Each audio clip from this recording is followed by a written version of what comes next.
Okay, if people could sit down, we want to get started tonight because we have a rich discussion before us. Tear some people away from virtual reality.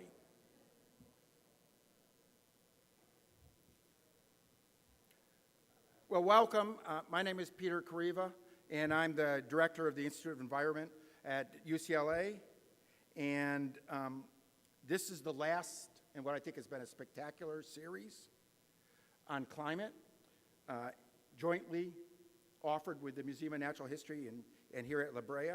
You're going to see some cameras wandering and some photographers wandering around. It's not Homeland Security. Be relaxed. It's we live stream this, and we try to capture it. And if you missed the earlier ones, you can go on the Facebook for either La Brea, the Museum of Natural History, or the IOES, the Institute of the Environment, and you can see the live stream for the previous ones. You know, I'm not going to name all the names because they go over and over again, but the teams that work together for this, both the museum team and the institute team, I think they've become friends because they work together so well, and I hope we get to do this again next year for something as cool as this. I also want to thank the sponsor, LADWP, for this evening. So a little bit about, before we get moving, about this particular event. The first three in the series were, they're all scientists. So it's like what I call the nerds, the geeks, you know, that squad. That's what I am. These are the cool kids.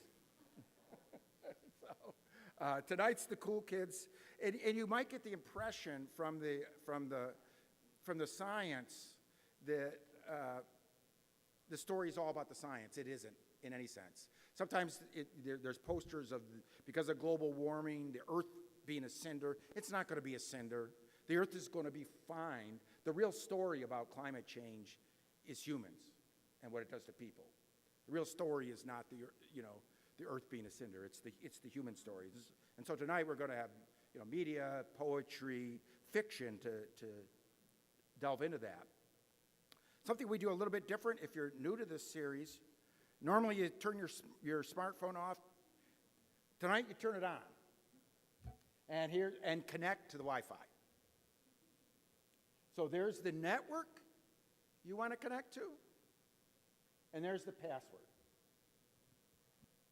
And just to get this going, in one word, describe how you feel when talking about climate change. So connect to the Wi-Fi, and in one word, we changed the question. Yeah. In one word, describe how you feel when talking about climate change.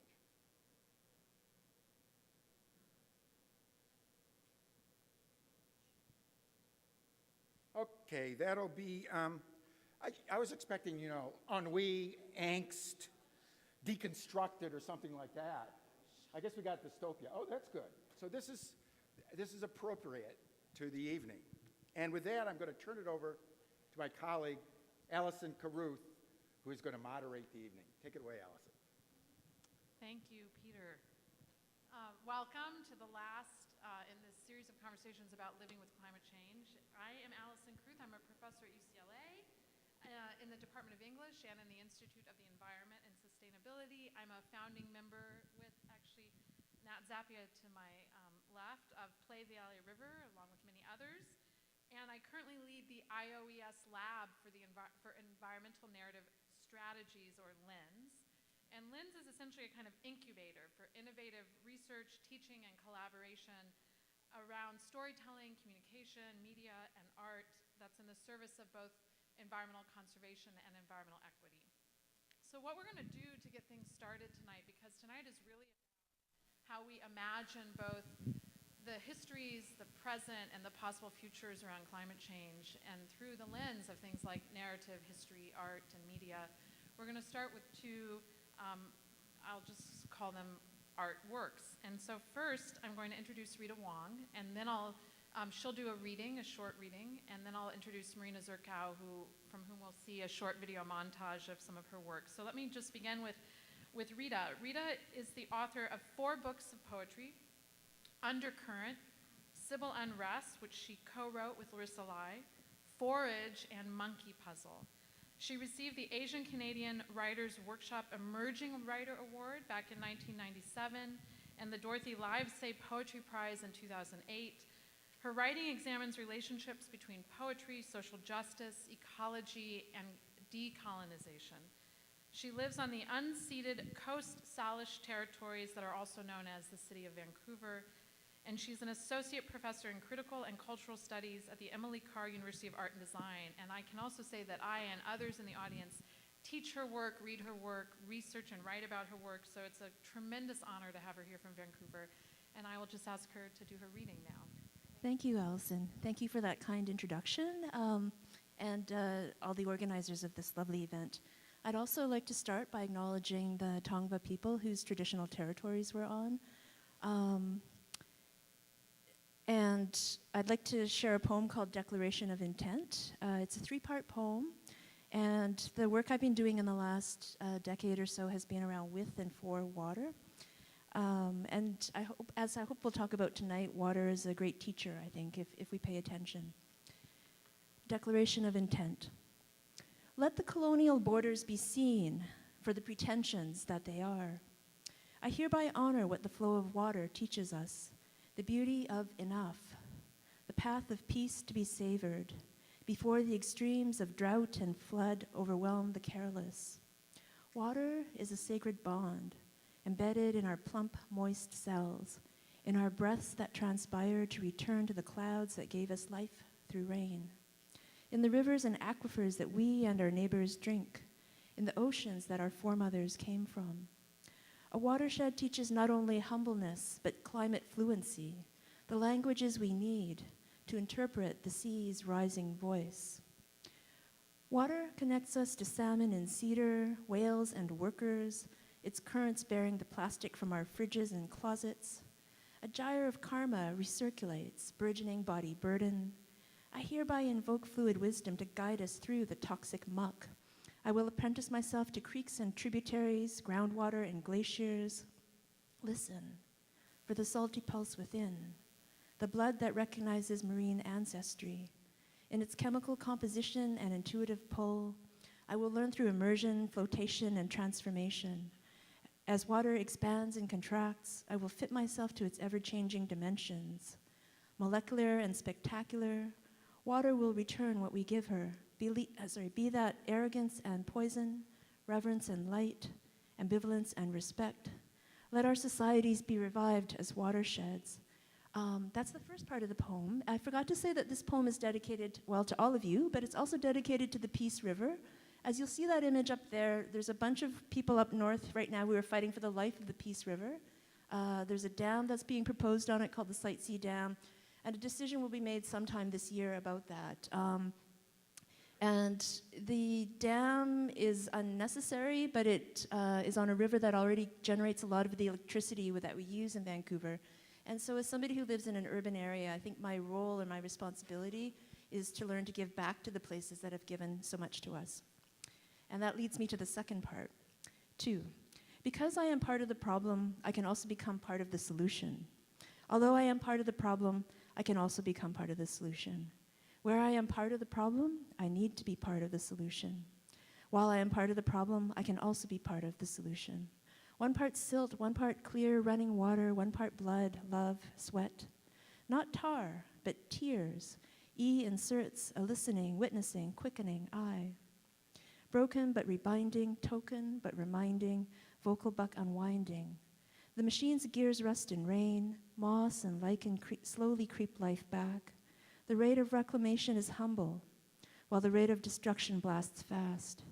Because we are part of the problem, we also need to become part of the solution. Part 3, who are we?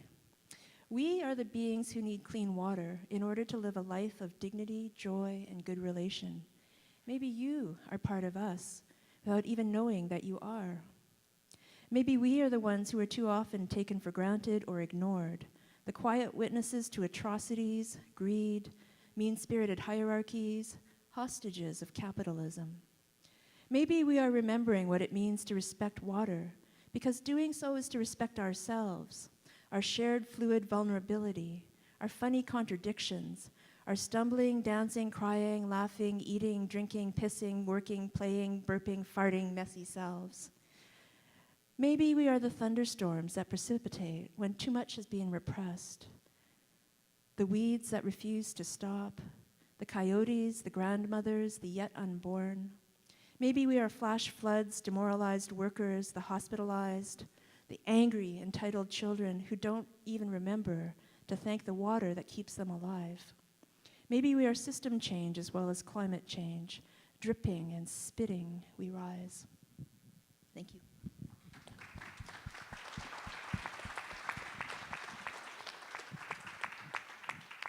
Thank you, Rita. So I'm now going to introduce Marina Zurkow, and I'll introduce the other two contributors to our conversation after we see this video montage Marina so generously composed for this evening. And Marina, before we play it, I'll just ask if you want to say any, a brief word about this piece and what inspired you to put these particular projects together in the way you did. So Marina Zurkow is a New York-based media artist and an NYU faculty member. She uses life science, materials, and technologies to foster intimate connections between people and non-human beings and agents. She's the recipient of a 2011 Guggenheim Memorial Fellowship, and she's also been granted awards from the New York Foundation for the Arts, the New York State Council for the Arts, the Rockefeller Foundation, and Creative Capital. And she is someone else who I and others in this room have taught and written about, and I repeat my just sense of being really honored that she traveled so far to be with us this evening. So before we screen it, do you want to say anything about what we're about to see? Well, as honored as you are, I thank you for having me, and I feel ashamed I've traveled so far to be here for this evening, quite frankly. So that needs to be stated. The other thing is not to overstate the obvious, but I would ask you to just think about the title of this panel being about climate futures when you watch this. This is just very small excerpts from two extensive works, and then something else you'll see that I hope you'll then adopt into your cell phones. Thank you.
There's a feeling of descent here, like you're following a break in a coastal hillside, and you know that must mean water ahead.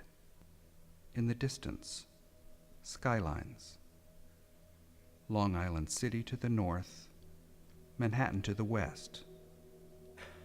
The Queens Midtown Expressway whirs into view. Then you see it. Maybe your first glimpse is glare or a shimmer. You're moving inland. You've come upon your waterway. Here is Newtown Creek. When the wind is right, you'll smell garbage. Is that a plastic shopping bag on the surface of the creek? The Environmental Protection Agency would call it a floatable. That's their terminology. Part of knowing this place is naming its parts, even the rubbish coexisting with the native grasses that are refreshing to see. Spartina. Consider saying it aloud. Spartina. Here we are, Randolph, Newtown Creek. It really does smell, Morton. Oh, yes, it smells, but that doesn't matter when there's oil. Oil slicked, oil sheened, oil like you haven't seen. So all along the banks there, those are the refineries. You really think there's a future in this, Morton? I do, chum. This land right here is going to make us rich. And all this, these black clouds and sheens on the water, you're sure this is safe? Safe? Well, perhaps you're right. I'm being a clod. To oil. To oil. To Newtown. To Newtown. To the future. The future.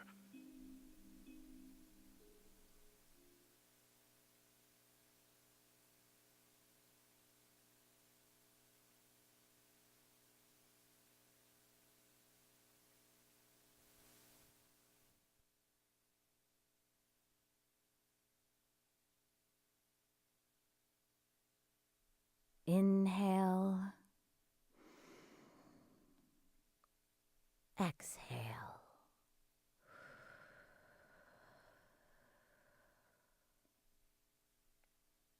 This journey continues 4 years from now. Move forward to it. Cast your mind ahead and see yourself 4 years from now. You're standing at the edge of a body of water.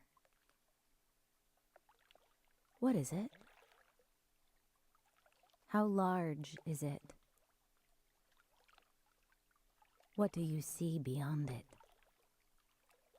What time of day is it? Where is the sun? How does the air feel on your skin?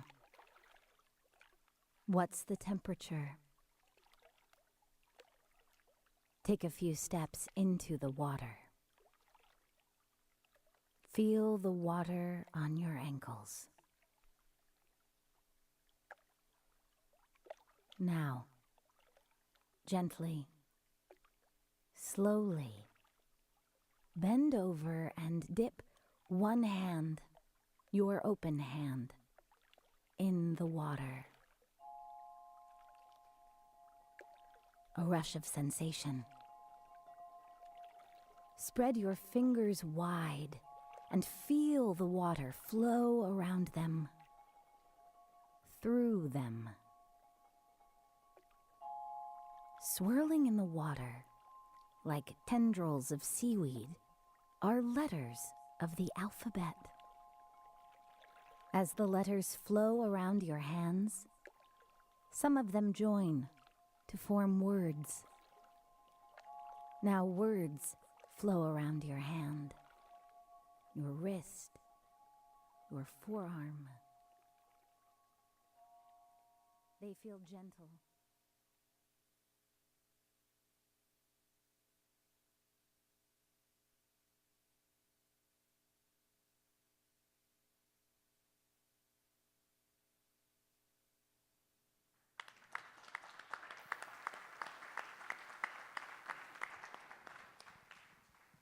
Okay, so let me now introduce our other two panelists. Juan Devis is the Chief Creative Officer at KCET Link, I'm sure many of you know as Southern California's premier public television and media company. Juan oversees all production and editorial output at the network. He also spearheads the station's arts and culture initiatives and produces series that include Earth Focus, Lost LA, The Migrant Kitchen, and Studio A. He has won numerous awards, including Emmys, Webbies, National Arts and Entertainment Journalism Awards. So we're really delighted that he has joined us from his Burbank studio. Natale Zappia is the Nadine Austin Wood Chair in American History at Whittier College. He specializes in the histories of colonial North America with an emphasis on the early modern borderlands of the Atlantic world, the Pacific Rim, and Native America. His research and teaching explore continental trading networks, food pathways, and ecological transformation in the Americas. He's also currently working on several public history and community-based outreach projects related to California, food systems in the American West, including efforts to promote the revitalization of the Los Angeles River. So thank you first to everyone for being here from near and far. And I think I'll just begin our kind of more open conversation with a riff on Marina's point about how far she traveled, as well as Rita, to be here. And I think if I were going to just offer as a starting point tonight one hope, maybe far-fetched for now, I have for the future, is that one could someday gather the people who inspire you to think better about the present and what lies ahead without it requiring the kind of carbon footprint it currently does. So that would be my one vision for the future to get us started. And that connects to where I want to begin. Beautiful Solutions. I don't know how many of you know about the venture called Beautiful Solutions, connected to Naomi Klein's This Changes Everything. Only a couple of hands. So check it out online. Beautiful Solutions is a collaboration with This Changes Everything. And their sort of premise is, and I quote, "The climate crisis is not only a threat, it's also an opportunity to chart a different course," which is something I think both Rita's reading and Marina's video piece also are suggesting, that we think about that the crisis is already here, it's not in the future, it's now, but also that the possibilities remain open. And so tonight what I want to do is start with this premise, the premise that Beautiful Solution offers us, that we might have an opportunity to chart a different kind of future. So guided by the idea that storytellers and artists and media makers are vital to such an alternative course charting, I wanted to ask you all as an opening question, as storytellers, as artists, as media practitioners, as historians, when you confront the environmental crisis that's already with us, and you imagine what a more resilient and just future might be, who is the storyteller or the story that most guides you? Is there already a blueprint for you of this kind of alternative future? Juan or Nat? Yeah, I'll start. Hello. Living here in LA, I think that there are three stories that have really impacted me in the last decade. And the three of them, very curiously, sort of happened around the same time, maybe a year apart from each other. One of them was the creation of El Rio de Los Angeles State Park. I don't know if any of you are familiar with it, but it was the first big, it was a coalition of artists and community members and policymakers and environmentalists that came together to create the first park along the Los Angeles River. It's a multi-use park with tons of sports and recreation, but also environmental sort of rehab. And it really signaled sort of the beginning of a possibility of what all that area and actually the 42 miles of the LA River could be. That was one. Then the second one, very different, was a project that began as a cleanup effort of a site near Chinatown in downtown LA, and that was This Is Not a Cornfield, which was a project by Lauren Bond and the Metabolic Studios. She created a cornfield to clean the site that now is a public park. I don't know the name of the park. It's the Los Angeles State Historic Park. Los Angeles State Historic Park. And then the third story and third event that happened around the same time was the South Central Farmers. This was a community-led sort of urban agricultural effort, really led by members of in South Central, a lot of them Central American and Mexicans, and they were basically created a community urban sort of garden that was purchased and destroyed after maybe 10 or 12 years of existence. And those three events happened probably 10, 11, 12 years ago, and they really have defined for me a lot of the narratives that have been inherited here in LA, both in terms of the possibilities and the the catastrophes that we're facing. Can everyone hear me? Hello? Oh, good. Okay. Hey, everybody. Thank you. First of all, it's such an honor to meet you guys and to be up here. As a historian, of course, I like to think about the future. I like to look at the past and tell bad jokes, because what historians do. So when I think of climate stories and think of the future, I guess the first historian I think of is a French historian named Fernand Braudel, who back in the early 20th century wrote a series of volumes on the history of the Mediterranean. And for environmental historians, this is someone who is foundational and who really used the climate of the Mediterranean as the main character, the non-human character that determined all of the development of the Mediterranean and Western civilization. And he coined a term called the longue durée, which in French means the long duration. And the idea behind that was that the human scale is much smaller, of course, than some of these environmental and global scales of history. And the more that we can capture that, the more that we could understand that and compare and get a sense of our fleeting existence in some ways, the better, the more humble we become, the more empathetic we become towards the non-human world. And also the more severe, I guess, we see our anthropogenic age that we're in. Because, of course, everything is moving, I think we were talking about this before, much, much quicker, much, much faster. And then we have to develop narratives around that. So for me, it's thinking about these long histories as a way to encapsulate some of the things that Juan had just mentioned.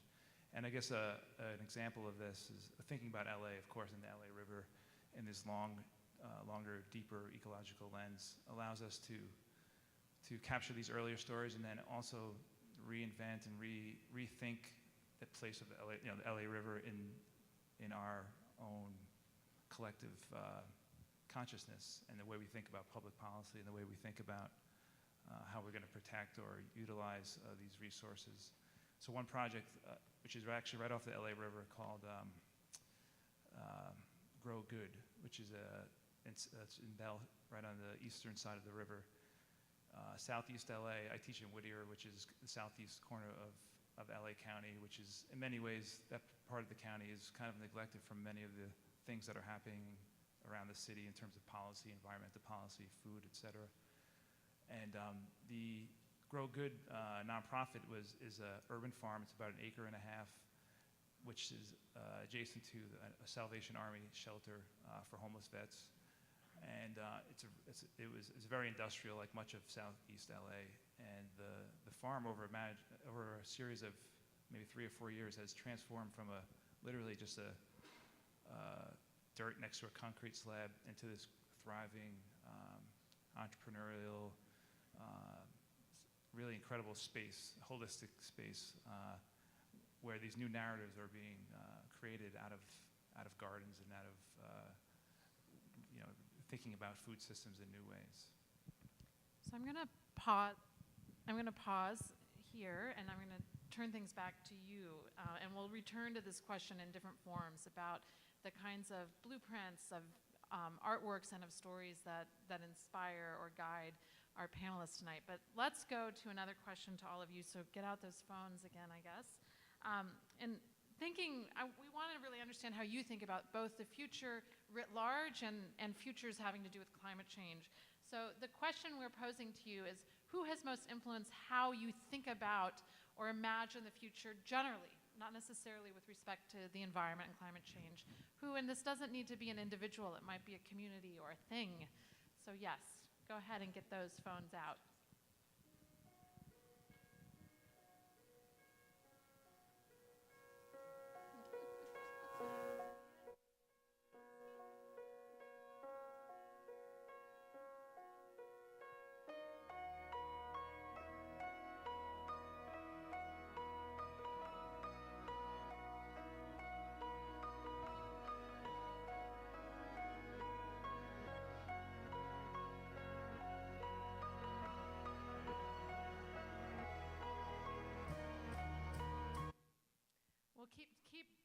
generating ideas here. So do any names or entities jump out to you all that you want to riff on briefly before we move forward? We have Angelinos. We have this series. That's exciting that we're in the League of Al Gore. My professors at UCLA, I'm getting kind of doubly excited. The scientific community, wildlife, Naomi Klein. What's interesting is unlike other questions that have been asked during the series that have more to do with how you feel about climate change, some of the facts you know and don't know, this is generating mostly very individual responses. Speculative fiction looks like maybe more than one person, but mostly each of you are entering one person. There's nothing really coming to the fore. Yeah, any comments from you? Whoever wrote KCET, thank you. I like the, I saw E.O. Wilson before, and that was going to be one of my other authors that influences the way I think about history in LA. I think the scientific community, this idea that science and the humanities are separate is a false dichotomy. That was definitely crucial to his argument. So Rita, let me pose the same question to you. Sure. Who has most influenced how you think about or imagine the future? Well, I'm excited to see Naomi Klein in there because she's definitely been an influence on me. But I want to contextualize her within a larger movement of people because she doesn't work alone, and we're not into celebrity activism. So she was part of a group of people who put together this thing called the LEAP Manifesto. And basically, it's a plan to get off fossil fuels, and it's a plan to reorganize the economy to keep it in line with what the planet could actually carry. So if I may, just the idea of a leap year, like every 4 years we add an extra day to our calendar so that we're in line with the rotation of the Earth around the sun. So we don't try to change a cycle that's out there that already exists. We try to organize our society to fit within that. And similarly, the LEAP is basically thinking about that. So its first basis is actually respect for indigenous peoples and the land and working with indigenous peoples to support the work of reconnecting to the land. So other things follow from that, but I think that that's really important in terms of a game plan to go forward with. Because I don't think there's any viable future for me. I would rather go extinct than a future where there isn't justice and a sense of relationship with each other, with the plants, the animals, the water, the land. And so just to have that ability to think about collaborating and working together and going from the ground up more, I think that's something we've got to get better at. And this, by the way, when we were having a conversation before coming out here, I was thinking about two things. One, I think those who work in the kind of area of art and culture and storytelling for a living are able to sort of make these provocative claims, like I would rather go extinct. And I think that is one of the things that is not probably common for a scientist to articulate, but it is something I think the realm of art and culture, we can make these bold claims that sort of are at once darkly comedic and really quite deadly serious in getting us to really think about where the human fits in these longer timescales and in these bigger communities we inhabit that are beyond the human or other than the human. So I'm going to now actually go to the next question I want to ask you, which is sort of a different version of this, which is who has influenced how you think about and imagine climate change? And this could be someone who is not known to us, individual, community. It need not be a human being at all. So to this question now.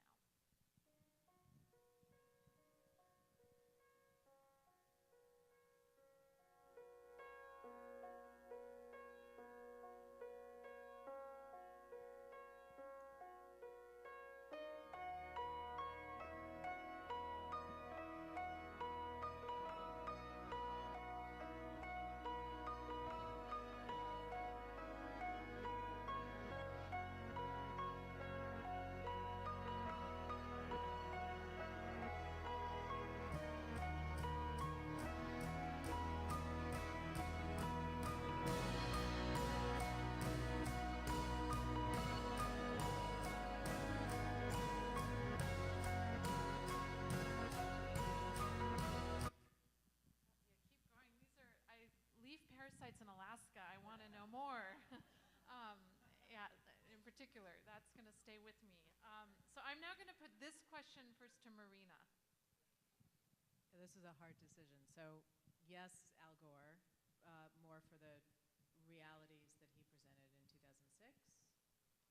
That was, for me personally, a real game changer to make accessible climate science, and was concerned with changes that I think were coming, in New York anyway, coming to the fore around climate. There was a lot of climate change in New York in 2004, 2005, 2006.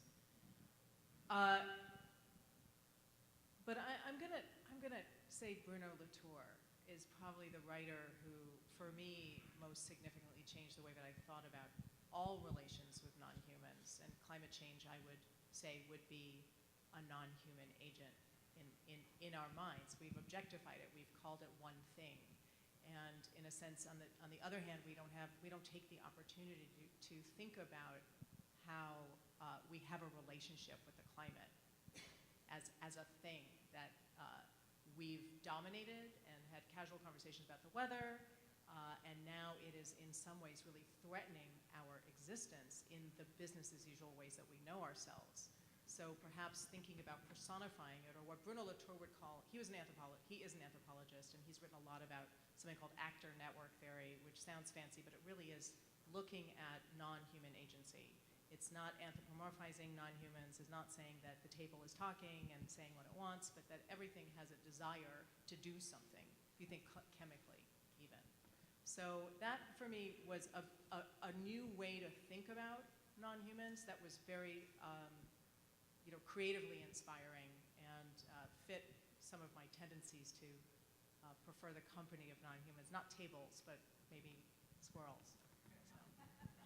So one of the things I'm also noticing too about the list that's taking shape here and morphing is, unlike the prior question about the kind of future writ large, this seems to be generating more than individuals. It's generating kind of communities and organizations, from NASA to the Citizens Climate Lobby to these leaf parasites in Alaska, and then also very intimate connections we have. I see my kids, my sister, I think I saw my father at one point, and so this, and then the weather itself, that's a fantastic answer, that the weather is teaching me to think about climate differently, to bring it into being in my mind as not inert and not in the background.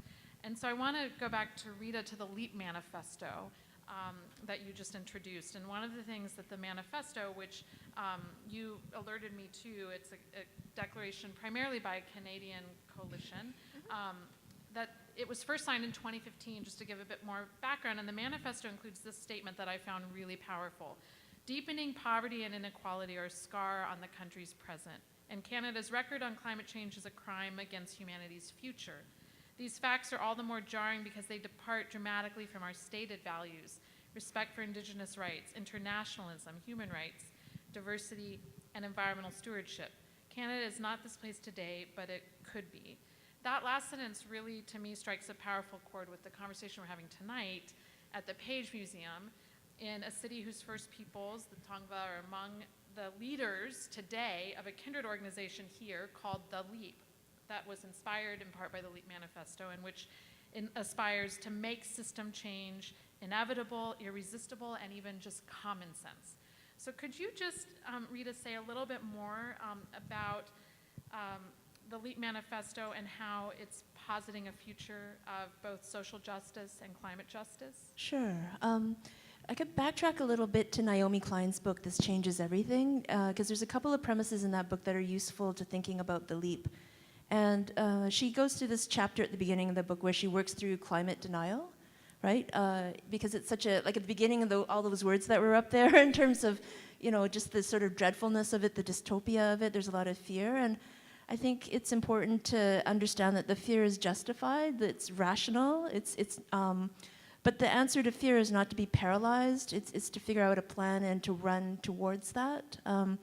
And so the work that the LEAP manifesto tries to do is it tries to think about the unfinished work of various movements, so civil rights movement, feminism, et cetera, and that a lot of these movements have achieved a lot of things in terms of symbolic or formal equality, but substantive equality in terms of economic equality and justice has so far eluded us. So part of the idea behind the LEAP is to basically accomplish that.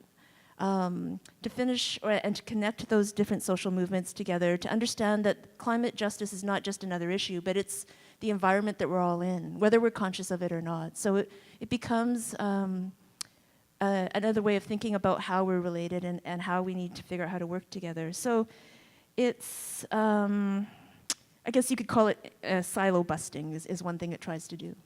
And you've also said that part of this kind of work that you're so involved in as a poet and an activist and an educator, you see it as what you said to me, the unfinished work of the civil rights movement. And so I wanted to then bring Nat into this particular thread. I'm thinking especially about your work on Indigenous California history, but also food and food systems and gardening in LA. You know, in what ways, and can you maybe speak just for a minute or two specifically about the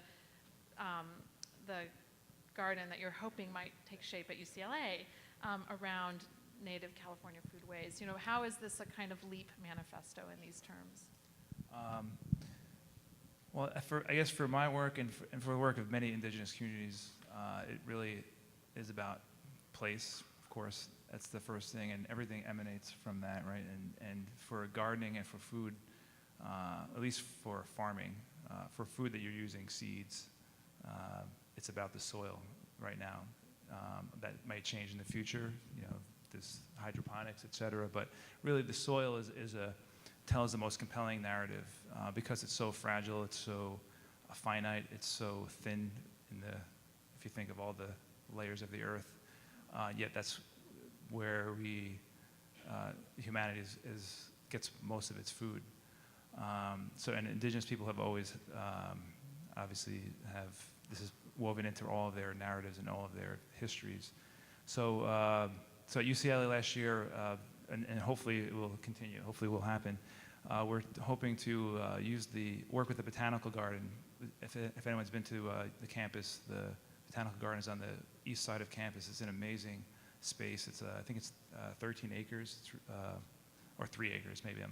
It's pretty big. It's huge. We're the cool kids, not the number people. That's right, exactly.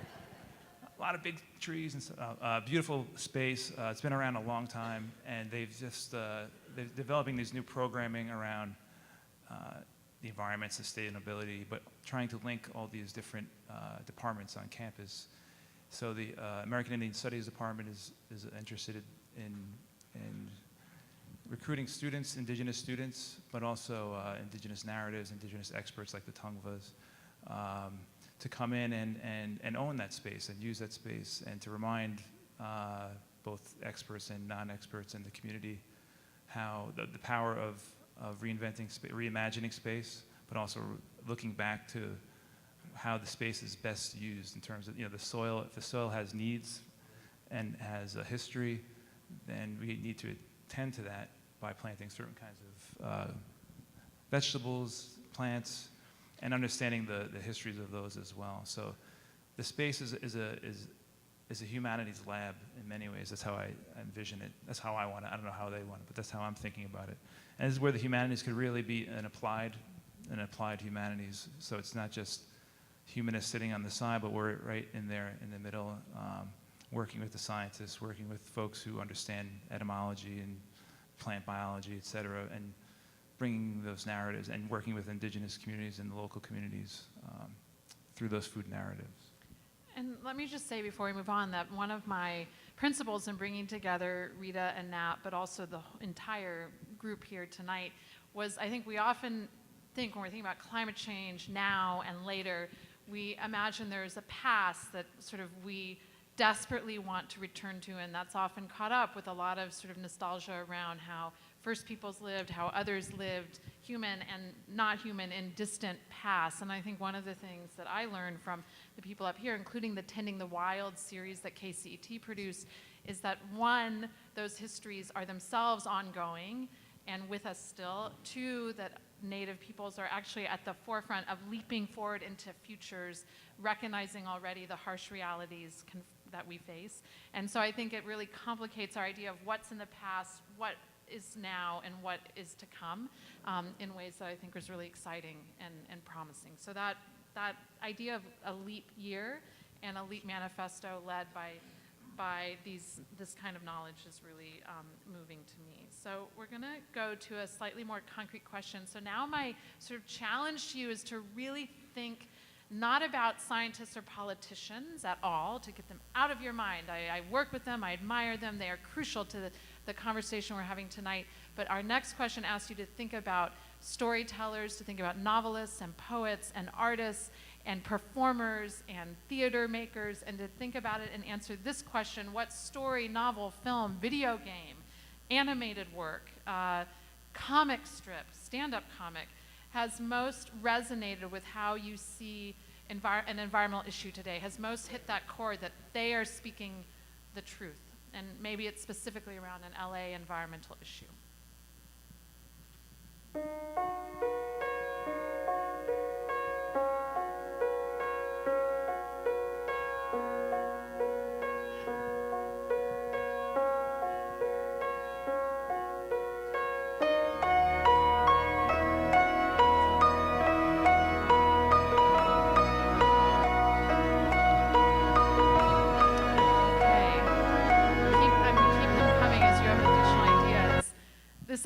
I'm just really fascinated, having seen that in the prior sessions, ideas tended to kind of coalesce, that here we're getting so many different individual contributions and responses.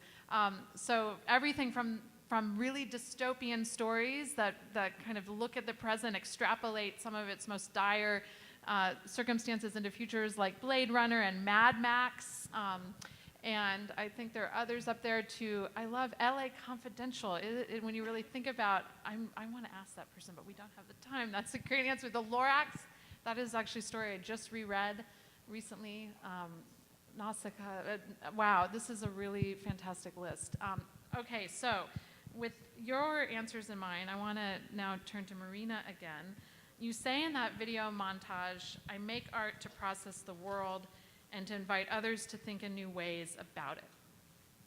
And the projects you highlighted in that piece are the Climoji for iPhone and Android, which if you haven't yet, go to your iPhone or Android app store, type in the word Climoji, C-L-I-M-O-J-I, and you'll see it's the first and only app, the Climoji sticker series. I already have it on my phone. We want to start using these climate emojis in all different contexts. Okay, so there's that project on the one hand, which is playful, which is irreverent, which is really colorful.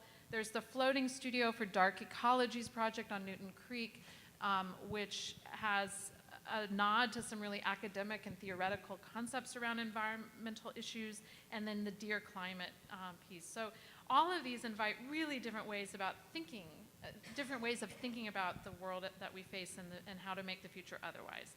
So I wanted to ask you to articulate for us what connects them for you right now. What's the kind of through line as an artist? Well, yeah, all of those projects are very different because those are collaborations with very different personalities. But what brings each of those into being is a commitment to having a sense of humor. All of those projects try to deflate the paranoid doom of looking with relatively unblinkered eyes at what's in front of us. And that has been an interesting journey for all of us working on these projects as artists to figure out to what end is all of this unblinkered commitment,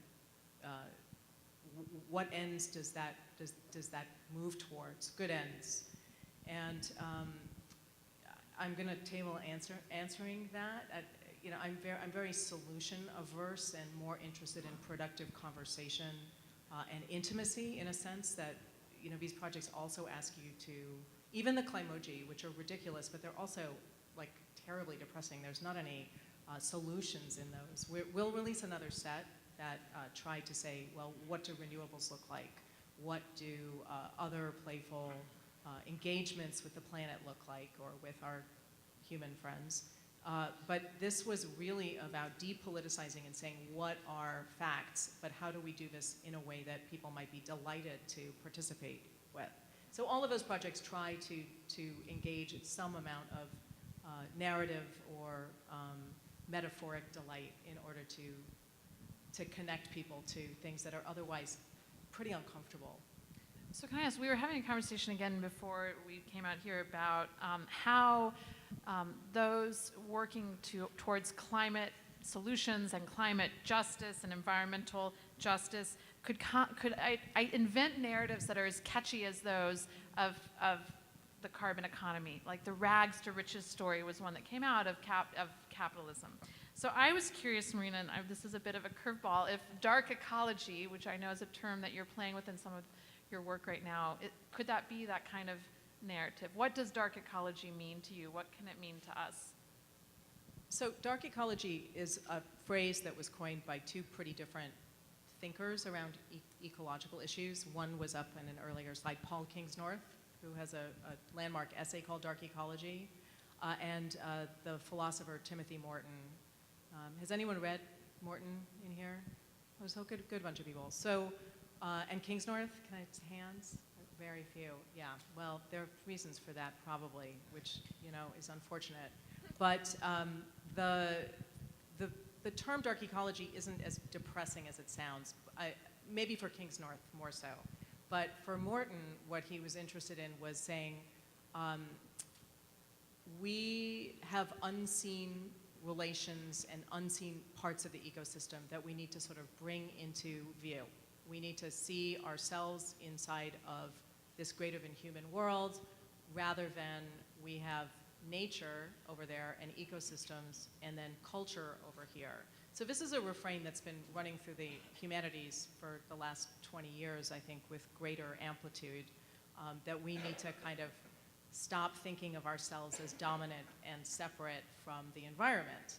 And the term dark ecology, I didn't invent it, so I don't know, but I like it because darkness has its mysteries. And that as an artist, one of my endless joys is investigating and uncovering complicated tangles of relations and systems tangles that we don't necessarily acknowledge. Like, humans are great editors, and it's really easy to see one thing but not, on the other hand, another. You just look at the article about the Sacklers and the great art patrons, and I'm sorry if I'm saying I'm not saying, this was in the New Yorker last week, the Sackler wings of so many museums, same people who developed and hard promoted OxyContin.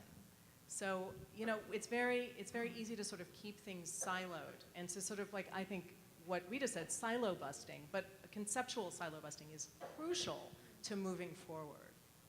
So let me ask a question of Juan that picks up on this. I mean, one of the ways I understand your work is to really provoke new ways of thinking about human relationships to other creatures and beings, including the climate itself, to your point. And Juan, I know for you, leading the charge on environmental storytelling among many other areas of storytelling at KCET, putting the human at the center of those stories is really crucial for how you connect to your audiences. So I wanted to ask you that. I mean, in the collaboration we're doing with you, that Linz is doing, I've learned a lot about how you and your team are thinking about environmental narratives, some of the challenges of telling unfamiliar environmental stories to audiences. And that question keeps coming up. How do we make human communities more central to maybe dark ecologies? Yeah. So, how do we? Well, when we at the station had to think about how to tell the story of the environment, we had the opportunity to do Earth Focus, which is an environmental sort of magazine type of show that has been produced for a long time, and I just inherited. And we started to think about what are the normal shows that you see out there about the environment, right? And you normally see animals. And the animals are there and they're beautiful. Or they're being in great danger. And humans are nowhere there. Or if you look at the environment, you see a lot of scientists sort of talking about stuff, right? And this is a problem, and we're going to go and investigate the corals and the acidity of the oceans, and what are we going to do? But what we started to find in a lot of the research that we did is that the story of the relationship that people have to the environment is never the central part of the stories, right? And the impact that one has over the other and vice versa is never at the center of it. So we started to look at how can we tell the story of the environment through a much more human-centric point of view, right? And that's what we're trying to do with the series Earth Focus, and what we did with Tending the Wild, which was a great learning experience in many ways. I'll tell you really briefly what it is. It's basically an environmental series seen through the eyes of native Californians. And in the process of developing this show, what I learned the most was that what affects one part of the environment is going to affect the other, and it's a very circular, sort of ecosystem, right?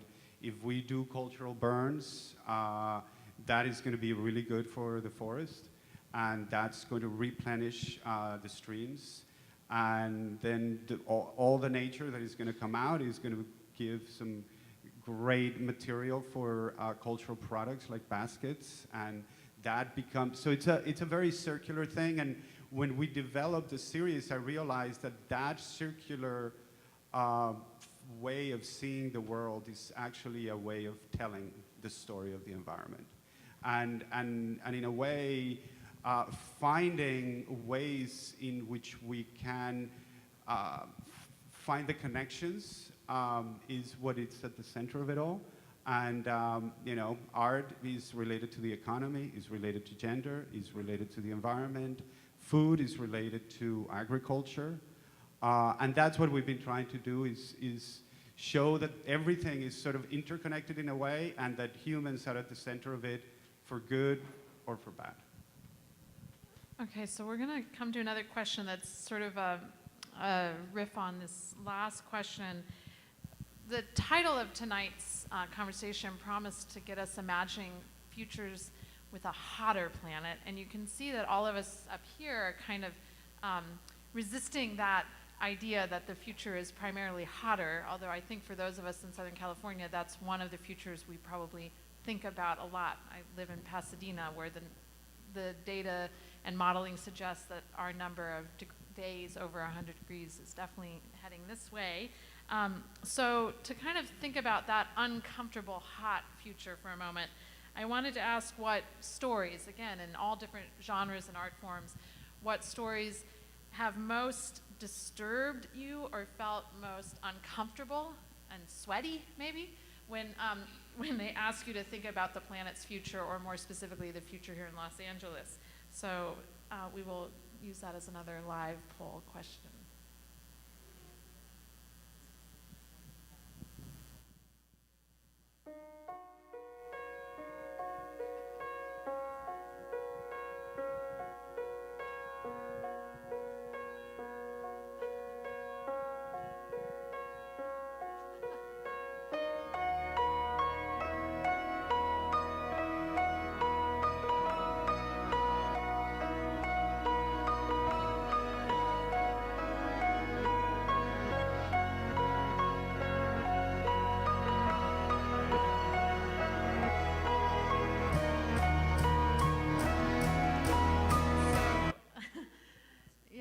As I expected, I thought we'd see quite a bit of dystopian science fiction, and this has been a sort of motif of the evening. Mad Max, in particular, keeps kind of making appearances in our conversation, and actually we talked very much about and Cat's Cradle. They're going back to sort of an oldie but goodie in the dystopian canon.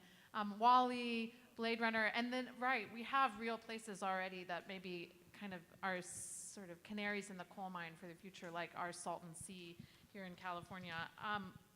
So I want to put the same question to all of the panelists, and it will lead into our sort of final conversation that I'm going to hope will just be a bit more open-ended for our last 10 or 15 minutes. So what story of the future most disturbs each of you? Really briefly here, and then we'll expand on it.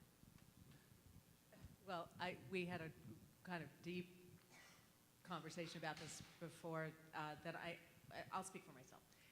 I think Elon Musk's story of the future is very disturbing to me. It's extremely human-centric and, I would say, a lonely-sounding future with very little attention to not even necessarily preserving present biodiversities, but even considering what future biodiversities might look like. You know, because I think a lot about the term sustainability and this idea of wanting to fix 12,000 years of relative climate stability that we've had, and we have memory, we have almost cellular memory of the way the world should look, and we're experiencing terrible grieving over the destruction of that. But the future of going to Mars or being completely dependent on human engineering and our brilliance seems like, I will now say, I would rather we are extinct than have that as a future. Let's go to Nat, and then we'll come to the middle here. I share many of those sentiments, but I guess I wanted to comment maybe a little bit closer to LA, something that it's been really, and we've talked about this intersection of before and in this panel tonight,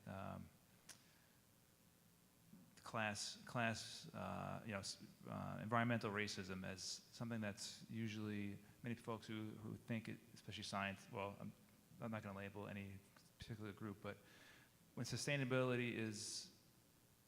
Elon Musk is thinking about sustainability and science, he's not necessarily thinking about environmental racism or class. I don't know, maybe he is, maybe he isn't, but that's not the core of the narrative. And I see it in LA and in many cities, we were talking about this before, gentrification as this is maybe not directly related to, we don't see it as directly connected to these environmental anthropogenic changes, but I do see the homogenization of culture through real estate, even through sustainability initiatives are it's pretty disturbing, and I think it separates this narrative between environment and class and race that it needs to all be together. Okay, so for you, it's a story that's not being told that's most disturbing in a way. Sounds like here in LA. So Rita, the story that's most disturbing or perturbing you about the future? I think it's the story that's told by capitalism, and I think it's the sort of concentration of power in fewer and fewer hands. I don't think that has to be the narrative, but I think that that's the effect or the outcome of it. So when I think about Mad Max, right, one guy owning all the water or owning too much, and I think it gets in the way of seeing the stories that are there in the land, on the land, that are already here that we need to be connecting with. So I think it's not one story you need, but many stories. And I think when we have one system that tends to homogenize, commodify, it has a very logical and predictable kind of narrative. And it's a very attractive narrative because it's simple and we get it. But I think it's a dangerous narrative in how it reduces and oversimplifies the complexity that's on the ground. So Juan, do you want to add one final story that disturbs you? Yeah, I'm an optimist, but I'll give you a disturbing image. We're currently working on an episode of Earth Focus, and one of the main things that we're looking throughout the series is adaptation. How are we adapting to all this stuff that is happening? And we're looking at two very different places. One of them is Freetown in Sierra Leone that has been affected by deforestation, rains, floods, mudslides, climate refugees, and lots of people sort of dying because of lack of planning in the urban center and all this sort of stuff. So that sort of represents a story of the lack of oversight, sort of social and environmental sort of justice issues. And then on the other end, we're looking at the amount of money that is being spent in San Francisco to mitigate the possibility of sea levels rising. And they're building this huge arena for the new, what is the name of the basketball team? The Warriors. They're building like a $2 billion arena in a flood area with the knowledge that it may flood, so they're just building it higher and much more expensive, just in case it happens. So when you look at those two extremes, you start to ask the question that you were asking, Rita, is can you buy yourself out of climate change or not? And I think that that's a question that we need to reckon with, because there are other ways that we need to start to understand the environment and our relationship to it, instead of just, we're just going to continue to ignore and just pour some money on it and science on it and clean our hands from it. So the reason I brought us around to this question of just what disturbs us, what stories disturb us, both real and imagined, is I think when we really, most of the time we think about the future and climate change these days, probably for many people in this room, there are a couple of touchstones. There are the graphs and other data visualizations presented by the scientific community that rightfully warns us of where things seem to be heading, quite clearly are heading. So these kind of visual projections based on enormous repositories of data and the analysis of that data by the scientific community internationally. So we have these visual extrapolations at the global level, here thanks to the work of Alex Hall at IOES, at the neighborhood level even in Los Angeles. And then we have science fiction. I think these are two really powerful touchstones for many of us for the future, and it can feel pretty dire, pretty dystopian, and again, partly for good reason. So I wanted, though, nonetheless, to end with a question that kind of brings a number of our threads tonight full circle, which is, so how can the multiple kinds of stories, the infinite number of stories generated by culture, by the media, by the arts, by poetry and writing more broadly, how can that bring about some other kind of future beside the Mad Max, Blade Runner, hockey stick global warming one? And so we don't have a lot of time for this, so does somebody want to dive in? What would be the role of culture and of the arts and of storytelling in those contexts for thinking the future otherwise? I'll just say something really quickly. As a public television station, the elections happen, and a lot of fake news conversation has been going on, and we were talking about these. And as a chief creative, I was grappling with, what do we do? Do I engage this full on, or is that giving it too much attention? And we decided to make the editorial decision that we were not going to deal with it, right? And I would answer the same way with the catastrophe sort of story of the environment, that if we're doing a food series, the food series is going to be about the resurgence of heirloom corn in Mexico, right? And how that is affecting food here in LA.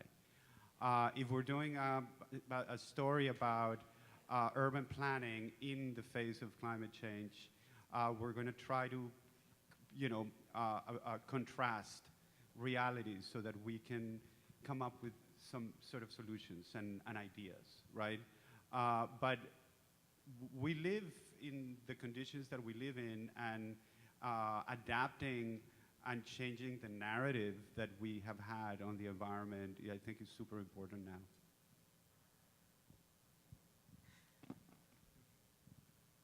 Okay, I'm gonna slightly dodge the question and say two of the projects that I showed very deliberately were projects that require participation, and I am hesitant to say that at this point where we have such short attention spans and such a capacity to move quickly on beyond whatever moves us in the moment, what if artists produce models in which other people participate and create intimacy in their environments, whatever that looks like? Yeah, and I even think about sort of small cult level religious movements that we were talking about earlier, like Jesus, that over centuries, which we're very accustomed to thinking catastrophically, we don't have time. But if we created in our own ways community commitment, and I'm not trying to conflate religion and environmentalism at all, but how do we care that deeply about a community and a different set of beliefs than those that are the current ones given? Rita? Well, I I think I'm interested in the stories of what's happening already on the ground, and I had mentioned the struggle against the Site C dam. What I didn't manage to say was that some of the folks who are working up north have been just doing amazing work, like camping out in -30 weather for 2 months. Like, that kind of stuff is going on all the time, and I think we need to focus on the kinds of stories of resistance. Like, I think I'm in LA, and there's a mural in East LA that Christy Belcourt just did around water is life and resistance and all of that, and the stories of the water guardians, Standing Rock, the fight against the Site C dam. There's a lot of stuff that's going on right now that we need to put our energy into, right? So I think that those are the stories that I want to put my attention to, and there's lots of other stories too. Like, I love the idea of being speculative for sure, but there's also a lot of work on the ground right now that we need to do so that we can have time to do those other stories. I mean, just to add to that, I agree. I feel that these grounded histories, these grounded stories that could really resonate, especially I'm particularly interested in food and food systems, and we were talking about seeds, the power of a seed, just in its diversity and its the lineage, the culture that's behind it, the technology that's behind it, all the things that go behind it create really compelling narratives. And there's and a lot of the seed sovereignty movements are all about community-based, local, organizing around just communities coming together and protecting seeds and just storing them and then creating narratives around that. And you see that, and then what do they have to do when they save these seeds? They also have to plant the seeds to create new seeds and then reenact the seed dispersal. So there's this constant regeneration. It's not just saving the seeds and storing them away, but it's constantly going back, regenerating those stories, putting them back in the ground, and visualizing for the community to see that life on that small level, yet it's profound in many ways. So one final thought that really struck me listening to the four of them in this final thread, it occurs to me that increasingly for storytellers, and I think everyone up here is a storyteller working in different media and in different communities and different contexts, that storytellers and those working in the arts broadly and in the media arena are thinking more and more about not just producing objects for others to consume as narrative or as art or as performance, but actually thinking about creating new kinds of community and new kinds of practices in our daily lives, and that is becoming its own kind of work of imagination. And so, this last conversation was really above all about the work of the imagination, and I think what you heard tonight is a group of people who think about that as always collaborative, participatory, immersive, happening around us all the time in our environment, and in doing so changing how we think about the environment rather than sort of something that happens in a writer's sort of solo lone process and then is published to an audience. So that was a final thought I wanted to make, and we're going to end with your final thoughts. So there are two last questions we'd like to ask you, and then we will wrap up. That didn't come up, but I'm glad someone felt juice was an important concept from tonight. I mean, juicing is always happening in LA somewhere.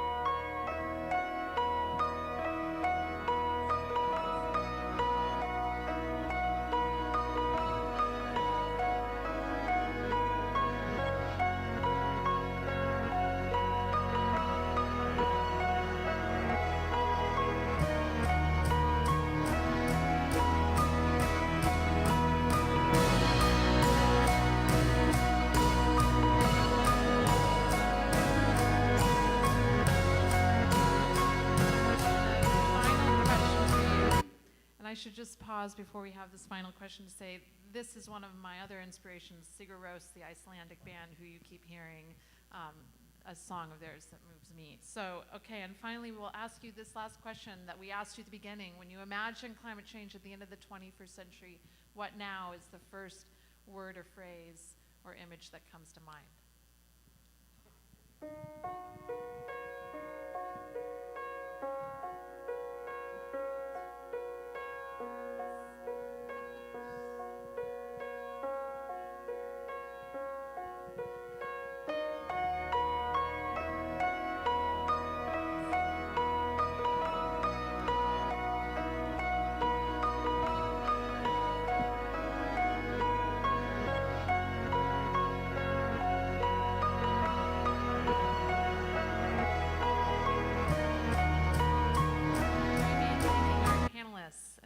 to everyone who made this series possible.